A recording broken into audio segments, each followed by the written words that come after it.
Kung solid ang minorya, mas solid daw ang mayorya. Ayon kay SP Alan Peter Cayetano.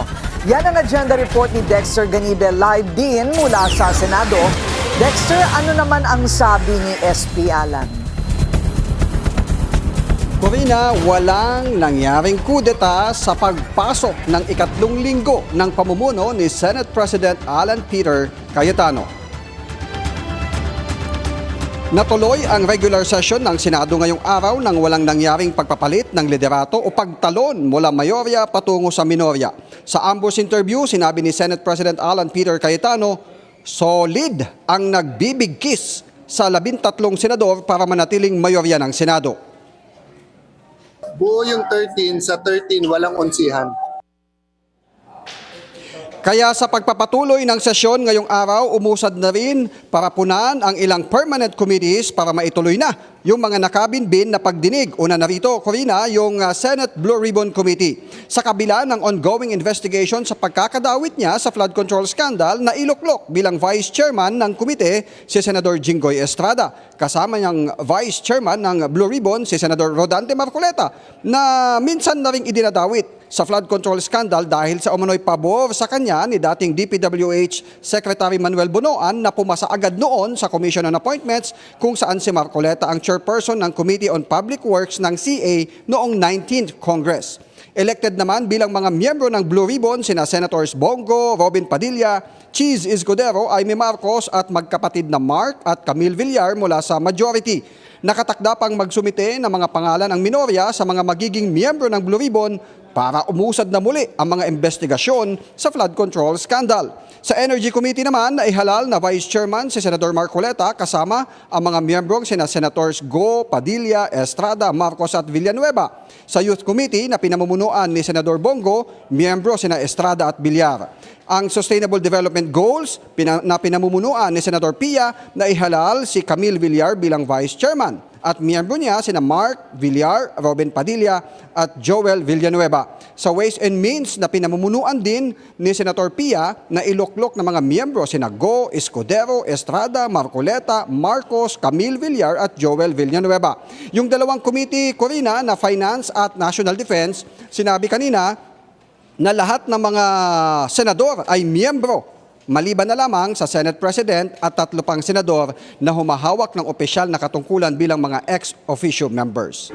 Kung sa isang ambush interview kanina, sinabi ni Senator Migs Subiri na hindi pa nila pinupush sa ngayon ang kanilang hakbang na mapalitan ang liderato. Bagamat aminado sila na wala silang numero, pero ang kanilang sinasabi ay pinalalamig muna nila ang mainit na tensyon sa Senado bago isulong itong leadership change. Pero Corina, bukas ay huling sesyon ng Senado para sa linggong ito dahil ang Miyerkules ay holiday at next week ay mayroon na lamang silang 3 regular session bago mag-adjourn si Nidie.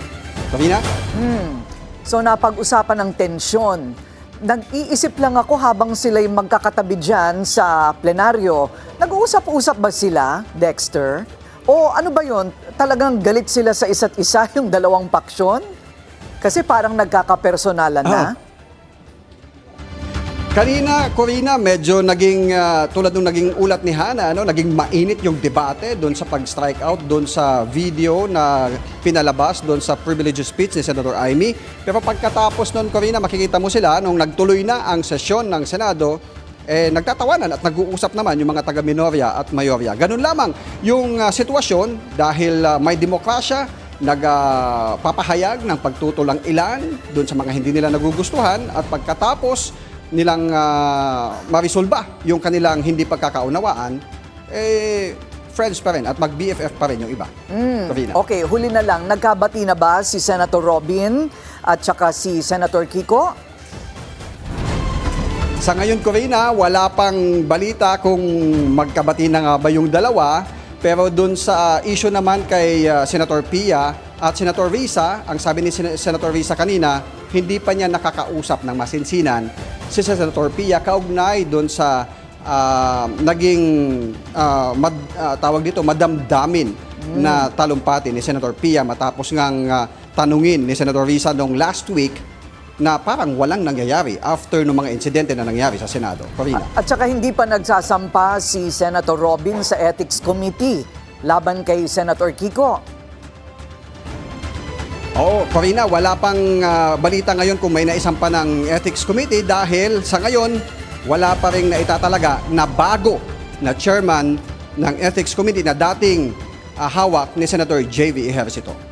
Maraming salamat, Dexter Ganibe, nag-uulat ng live mula sa Senado. Manatiling nakatutok sa Bilyonaryo News Channel. Sumubaybay sa aming social media accounts at mag-subscribe sa aming YouTube channel para sa mga bago at eksklusibong balita.